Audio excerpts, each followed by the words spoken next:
Hello, happiness abounder, and welcome back. As we are continuing this chat all about overcoming procrastination, we've really dove into wondering if you have the mindset of I have time, so then you procrastinate. Also looking at how important something is and using that system and a ranking, or that question and a ranking system to enable you to move forward. But today I want to talk about the triggers and the actions that are personalized for your procrastination. And of course, one of the best ways that I can show that is to share some of my own experiences and my own triggers, my own actions of procrastination. So, high level, there's a few. I've talked about in the last couple episodes immediately wanting to clean things that normally I have no desire to clean. But I also find that I'll be like, oh, I'll just watch one episode, or I'll just sit down and have dinner really quick.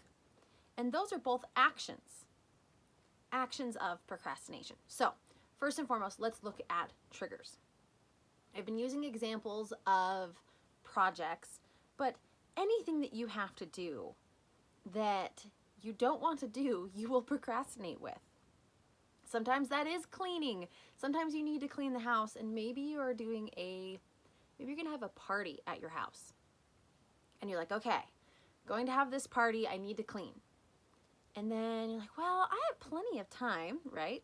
First episode from this week, 436. Like, I have time. I'll just watch a few episodes of my favorite TV show on Netflix, and then I'll clean. Or, here's the other one that happens. I'm just going to put this on in the background while I clean. And I'll clean the living room first because that's where the TV is. And the next thing you know, you're sitting down on the couch watching the show. I have so been there and done that. But whatever it is, whether it's your dinner party and you need to clean your house for it and that feels overwhelming and feels like a lot, sometimes too, it's even something as simple as going to the grocery store or doing laundry. Household chores, things that you need to do regularly, in some instances become forms and areas where we procrastinate. It doesn't always have to be just big projects, but big projects are the most relatable in my mind, because when you were in school and you had that big homework assignment, how many people waited to the last minute? And I have to laugh because I actually really liked school assignments, and my parents were very helpful in my school assignments, but I have to laugh because my husband and I actually took the same history class, and in it we had to do like a sculpture project thing, and my dad and I worked on, we actually made this bridge out of a piece of foam, and I took like a wood burning kit and actually etched in individual bricks of this foam, and then we painted it, and it looked really cool, really realistic. It was awesome. And my husband, who obviously was not my husband at the time, but same class, same assignment, went to the store that morning, got graham crackers, toothpicks, and marshmallows, and made his project. So let's talk about procrastination there versus planning. And I think, for a teacher that's got to be hard, because how do you grade? It just depends on resources that are available to the kid and all that kind of stuff. So really interesting concept there. But that said, math tests I would never study for because I was uncomfortable with math. So whatever it is, whether it's a project, whether it's for work, whether it's for in your home, family, whatever.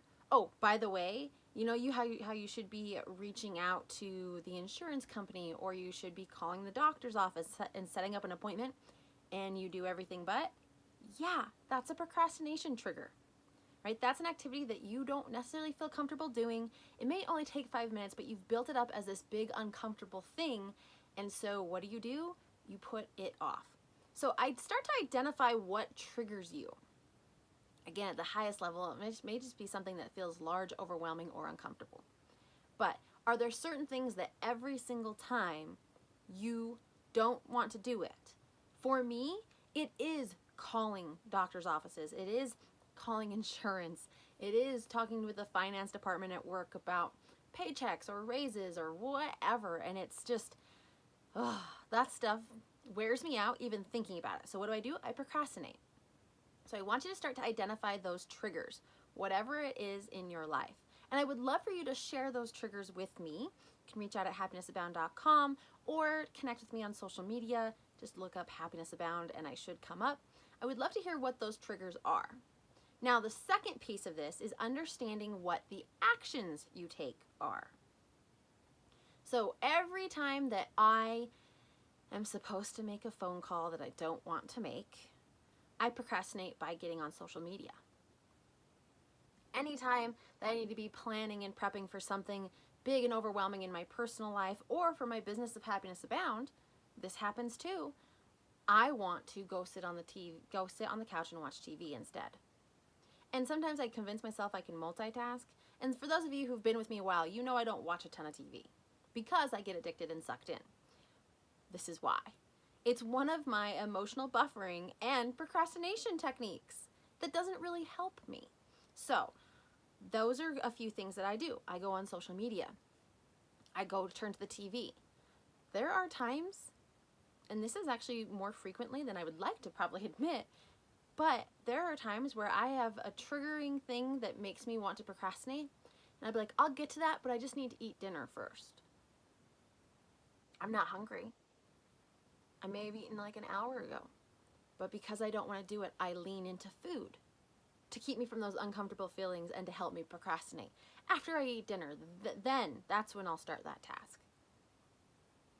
Oh, I can't do that right now. I need to organize my office. It's so disorganized. I'll feel so much better, which you may, but are you doing it because you need to organize your office and that's a task on your to-do list that you have ranked in importance? Tune into yesterday's episode 437 to learn more about that. Or is it you're doing it because you don't want to do the big project? It's all about finding that balance, but I want you to start to explore those triggers and those actions. You will have repeat offender actions. It's not going to be a different action every single time. Like I said, for me, I know that it's getting lost on social media on my phone. It's wanting to watch TV. It's saying I'm going to eat a meal because I need to eat today. I haven't done that yet, even though I have. And it's also going and cleaning or organizing things that aren't on my to-do list. Those are my top 4. And I'm sure if you're listening to this, you probably have a very similar top 4. Maybe instead of social media, it's going down the YouTube rabbit hole. TikTok's a new thing. That's an ever-scrolling process and project, right? There's so many areas. Playing games. I'm just going to play one game, run one round of Fortnite, and then I'll get to it. I'm just going to play 1 or 2 games. I'm just going to play for 20 minutes this game on my phone, and then I'll get to it. And then how much time goes by, and then you're like, oh crap, I put that off and now I need to get to it. Or it keeps on getting put off. And then it feels bigger and bigger and more overwhelming. So being able to identify your triggers, what gets you in that state, and what are your typical actions of procrastination? Because then we can start to look at those actions and make the determination, is this what I need to be doing right now? But if we're just going blindly and we're unaware, then that's hard for us. That's a struggle because we're just blindly going and knowing we're procrastinating, but not knowing how we're procrastinating, not knowing why we're procrastinating, not knowing what's making us want to procrastinate.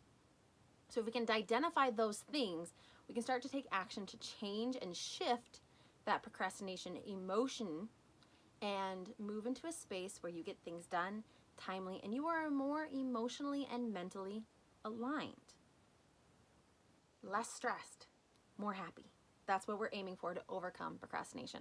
So I'm going to leave you with that today. I hope that this episode resonated with you, and if it did, please let me know and follow on Facebook or Instagram, also on IGTV, YouTube, Twitter, kind of all over the place, also Pinterest. So if any of those areas are your areas of bread and butter social media and you want to follow me there, reach out and let me know how you thought this episode was and if it resonated with you.